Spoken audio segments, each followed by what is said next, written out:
Para masabing mayaman ng isang bansa, gumagamit ng Gross Domestic Product o ang GDP.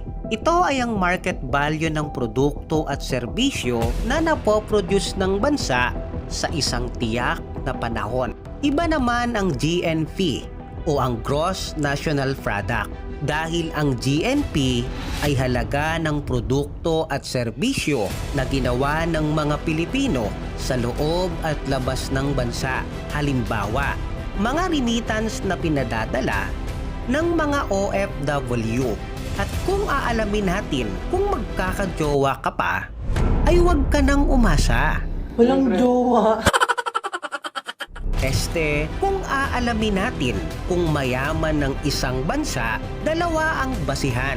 Una, GDP nominal o ang current price sa market. Ang ikalawa ay GDP per capita na ang buong halaga ng GDP o Gross Domestic Product ay dinidivide kung ilan ang bilang ng tao o populasyon sa isang bansa. Gets ba? Panoorin mo sa isa kong video ang mga bansang mayayaman base sa GDP nominal. Dahil sa bidyong ito ay aalamin natin ang 10 bansa na pinakamayaman sa buong mundo gamit ang GDP per capita.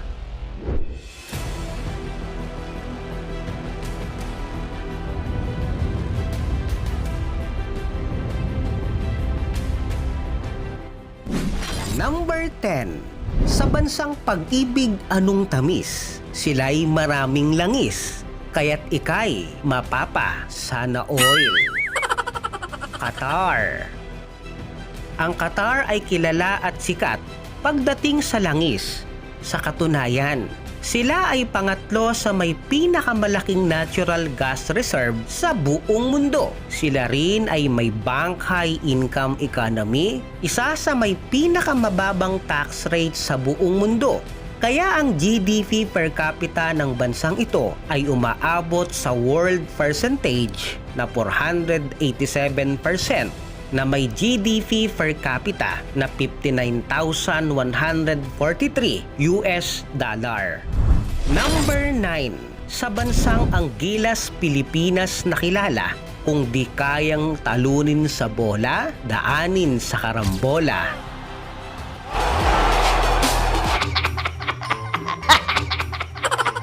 Australia.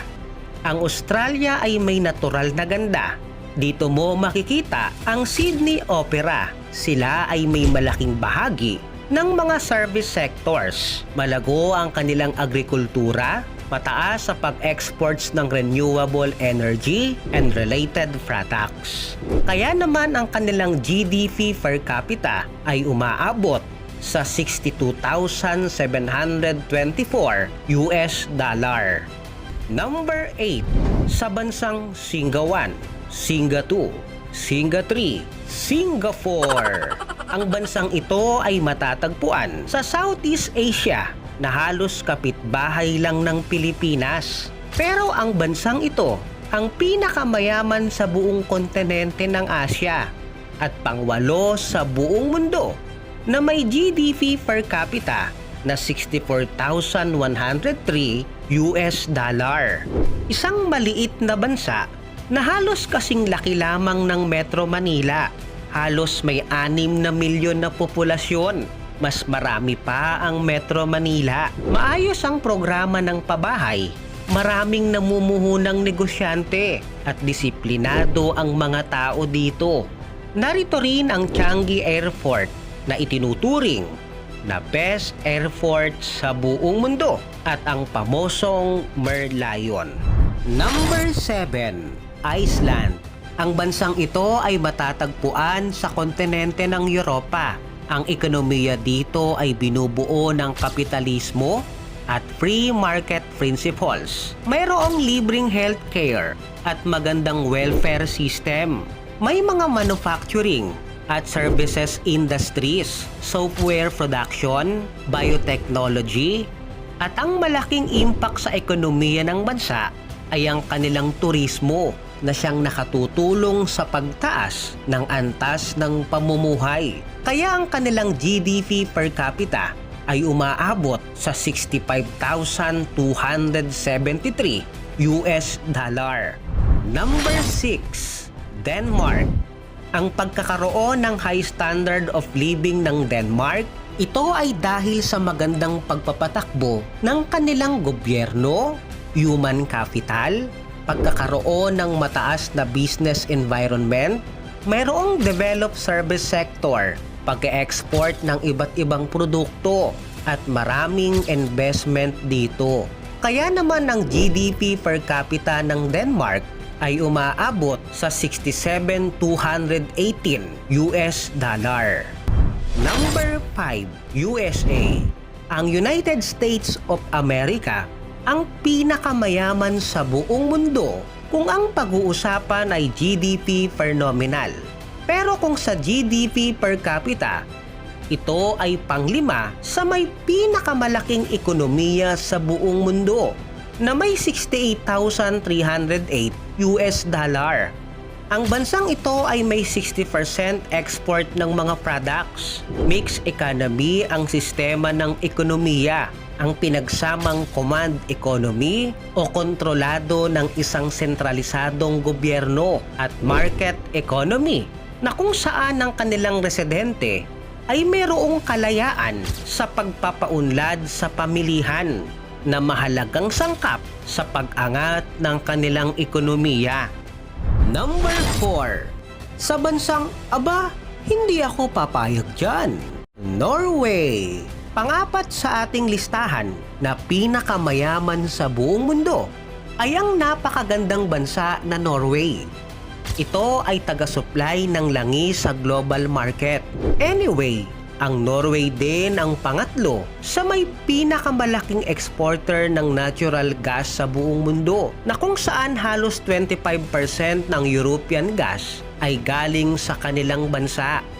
Ang pagkakaroon ng mga natural resources, skilled labor, at mga makabagong teknolohiya ang siyang nakatulong sa pagtaas ng ekonomiya ng kanilang bansa. Ang kanilang GDP per capita ay umabot sa $81,995. Number 3, Ireland.